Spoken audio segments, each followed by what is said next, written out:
रज़ा साहब, पहले आपकी जानिब आना चाहूँगी। यकीनी तौर पे ये एक बड़ी ज़बरदस्त खबर है, इसको एक जॉइंट ब्रेक थ्रू की हैसियत दी जा रही है, लेकिन आपसे जानना ये चाह रहे हैं कि क्या पाकिस्तान इस सूरत हाल के लिए तैयार है? किस तरह के चैलेंजेस और हर्डल्स हैं जो इस हवाले से सामने आ रहे हैं? देखिए, ट्रांसशिपमेंट के लिए सबसे जो इंफ्रास्ट्रक्चर वो तो हमारे यहाँ मौजूद है। कैपेसिटी भी हमारे पास सरप्लस ऑलरेडी है। हमारी कैपेसिटी तकरीबन 6 मिलियन कंटेनर्स पर एनम हम हैंडल कर सकते हैं। इस वक्त जो हैंडल हो रहे हैं वो तकरीबन 3.8, तो 1.2 मिलियन की एक्सेस कैपेसिटी हमारी कराची के दोनों पोर्ट्स के ऊपर है। तो जो टर्मिनल ऑपरेटर जो हैं वो भी हमारे पास जो world class state of the art उनकी मशीनरी है, और वो जो दुनिया की जो बेहतरीन टर्मिनल ऑपरेटिंग कंपनीज हैं वो तीनों पाकिस्तान में काम कर रही हैं। एडी पोर्ट्स, डीपी वर्ल्ड और एचएसएन पोर्ट्स। तो हमारे पास एक कैपेसिटी भी है और इसके अलावा ट्रेन मैन पावर भी है, और जो बेस्ट जो दुनिया की जो कंटेनर हैंडलिंग कंपनीज हैं, टर्मिनल ऑपरेटर्स हैं, वो भी मौजूद हैं। सही। तो ये बहुत आसानी से हम 1 मिलियन तक अगर एक्स्ट्रा कार्गो हमारा आता है ट्रांसशिपमेंट में, उसको हम हैंडल कर सकते हैं। सही। अच्छा सर, एक सवाल आपसे और जानना चाहूँगी। इस सारी सूरत हाल के अंदर जो पाकिस्तान की अपनी इंपोर्ट एक्सपोर्ट है वो तो मुतासर नहीं हो रही है? जो पाकिस्तान के अपने चैलेंजेस हैं, इन हाउस चैलेंजेस जो कहलाते हैं, उनमें तो किसी किस्म का खलल नहीं है? नहीं, इसमें कोई इसमें खलल नहीं है, क्योंकि एक्सेस कैपेसिटी हमारे पास है। तो हमें एडिशनल इनकम ही होगी, कोई हमें हमारे इंपोर्ट्स पे या एक्सपोर्ट्स के ऊपर कोई ऐसा प्रेशर नहीं आएगा।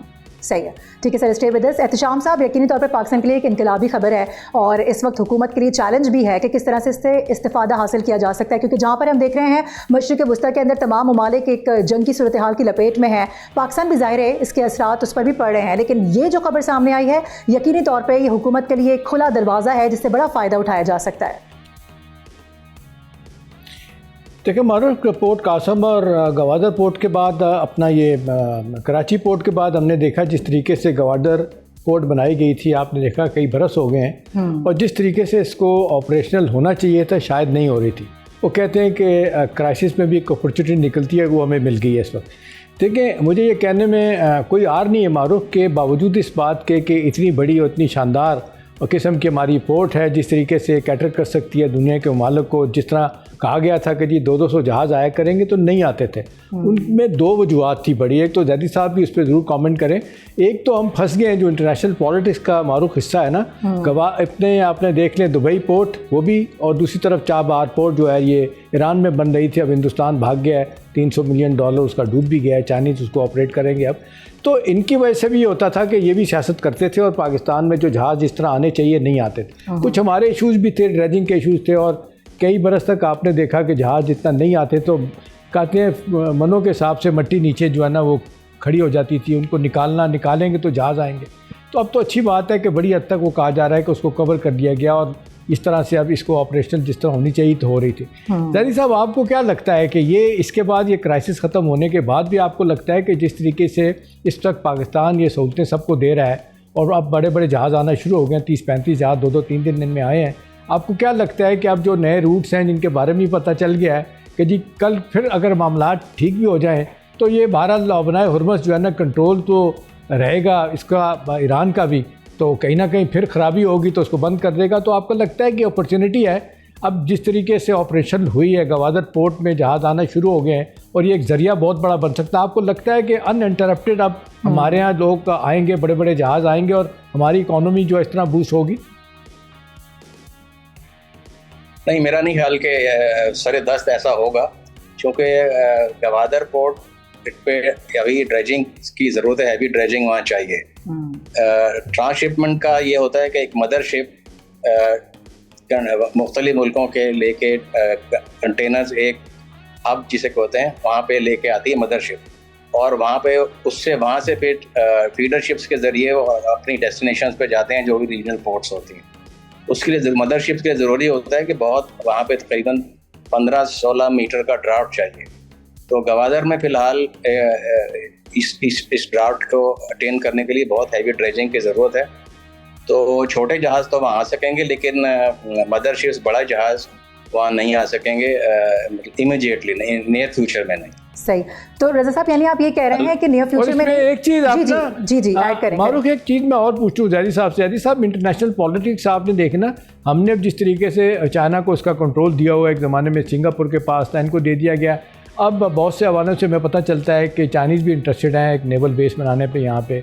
अमेरिकन कहते हैं they you give it to Chinese will bomb it. आपको लगता है ये भी इंटरनेशनल पॉलिटिक्स का हिस्सा है कि जिस तरीके से हम चाहते हैं ये पोर्ट ऑपरेशनल हो, नहीं हो रही? जी बिल्कुल, जाहिर है कि रीजनल जो हमारे कंपिटिटर्स हैं वो हर कोई अपना इंटरेस्ट को लुक आफ्टर करता है।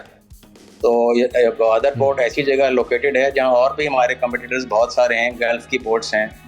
तो फिर जैसे आपने अभी कहा, चाबहार है, फुजारा है, जबल अली है। तो नेचुरली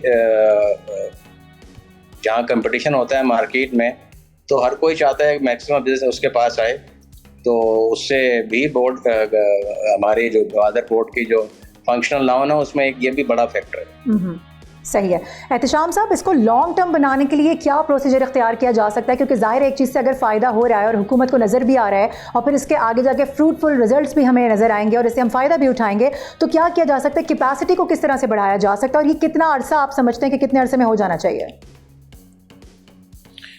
देखिए मारूफ, जिस तरीके से पाकिस्तान एक मुद्दत से पाकिस्तान अब अपने चाइना के साथ और अमेरिका के साथ ताल्लुकात को बैलेंस करने की कोशिश करता है, इसी तरीके से आप देख लें पाकिस्तान ईरान और सऊदी अरब के दरमियान ताल्लुकात को बैलेंस करने की कोशिश करता है। और सफारती लिहाज से ये हमारे लिए जो मोमेंट है, एक लिहाज से ये हमें बहुत बड़ी अपॉर्चुनिटी भी मिली है कि हम एक दूसरे के जिसको कहते हैं कंसर्न को दूर भी कर सकें और पाकिस्तान के नुक्ता नज़र को बेहतर तरीके से समझ पाएँ। मेरा ख्याल है प्रेसिडेंट ट्रंप को बहुत से हवालों से जो आप देखते हैं उनके बारे में शिकायत भी हैं, लाउवाली हैं, कुछ भी नहीं कहा जा सकता, किसी वक्त कुछ भी वो ऐलान कर सकते हैं। लेकिन कई हवालों से हमने देखा कि हमारी जो एक उनकी हुकूमत के साथ एक सिनर्जी हमारी मिलिट्री लीडरशिप की बनी है, उस हवाले से तो चीज़ें बहुत अच्छी हो रही हैं। और मेरा अपना ख्याल है कि अब चाइना का प्रेसिडेंट जो है अपना, अमेरिका के सदर जब ट्रंप जाएंगे चाइना, तो जहाँ बहुत सारे हवालों से बात होगी तो रीजनल ममालिक के जो इंटरेस्ट हैं उनमें पाकिस्तान का भी एक बहुत बड़ा परफॉर्म इंटरेस्ट है। गवादर पोर्ट का ऑपरेशन होना, इसमें अमरीकियों की मुखालफत चाइना क्योंकि उसमें है, और किस हद तक चाइना अपने ओवरकम करता है अपने इख्तलाफात इस हवाले से अमेरिका से, और हम कितनी जगह अपनी बना सकते हैं अमेरिकन को कन्विंस करके। चाइनीज़ तो ऑन बोर्ड है ही है। तो मेरा ख्याल है ये एक लाइफ टाइप अपॉर्चुनिटी होगी। और जिस तरीके से आप देख लें, अब तो लड़ाई के दौरान ही ईरान जो है वो ढेरों ढेर पैसे भी बना रहा है, और तो और वो कहता है जी हमने डॉलर में नहीं, रंबीनी में, चाइनीज़ करेंसी में हमें पैसे दें। तो मेरा ख्याल है हमारे लिए भी आइंदा आने वाले दिनों में, क्योंकि पाकिस्तान जिस तरीके से अपने आप को जियो पॉलिटिक्स में और जोग्राफ़ी के लिहाज से जहाँ बैठे हुए हैं, एक बहुत ही जिसको कहते हैं एक्टिव प्लेयर, मिडल पावर का रोल प्ले कर रहा है। तो सफारती कामयाबियाँ हमारी जिस तरीके से आगे जा रही हैं, मुझे लगता है कि इंशाल्लाह जो बहुत हम तकलीफ़ में हमने वक्त गुजारा है वो ख़त्म होने वाला है, और हमारी जो इकोनॉमिक, पॉलिटिकल और सफारती सतह पे बहुत सारी मजबूरियाँ थी वो ख़त्म हो रही हैं। तो सर्टनली हमारे लिए मेरा ख्याल है एक विंडो अपॉर्चुनिटी बहुत बड़ी खुल के सामने आएगी, जिसमें गवादर पोर्ट का फुल्ली ऑपरेशनल होना भी है। जी एग्जैक्टली, ठीक है। रज़ा साहब, लास्ट भी आपसे कमेंट लेना चाहूँगी, अगर आप शेयर करना चाहें तो अभी तक हम कितना रेवेन्यू इकट्ठा कर सके हैं, या आगे आने वाले दिनों में आप क्या समझते हैं कि अगर हम लमसम लगाएं, तो जिस तरह से कहा जा रहा है कि जितना हम एक साल में इकट्ठा करते थे अब एक दिन में हम जमा कर रहे हैं, तो यकीनी तौर पर खुशाइन खबर भी है। ये भी बताएगा कि अभी तक के जो मामलात हैं, हालात हैं, उसके मुताबिक जो आपका अपना तज्जिया है या जो आपकी इन्फॉर्मेशन है उसके मुताबिक आप हमसे क्या शेयर कर सकते हैं? मेरे ख्याल है ये जो तज्जिया मुबालगा अमेज़ है, ये ट्रांसशिपमेंट से हमें कोई इतनी ज़्यादा इनकम नहीं पहले भी नहीं होती थी। अब भी मैं आपको एक मिसाल दूं कि कराची पोर्ट पे रोज़ाना तकरीबन 6000 कंटेनर्स हैंडल होते हैं, राइट, और उसमें ट्रांसशिपमेंट के ज़्यादा से ज़्यादा 500 होते हैं। ट्रांसशिपमेंट अब अगर ये बढ़ भी जाएँ, तो बहुत ज़्यादा भी बढ़ें, तो भी हमारा जो एक रफ एस्टिमेट है जो तमाम स्टेक होल्डर्स को एडिशनल इनकम होगी वो 50 से 100 मिलियन डॉलर तक ही होगी।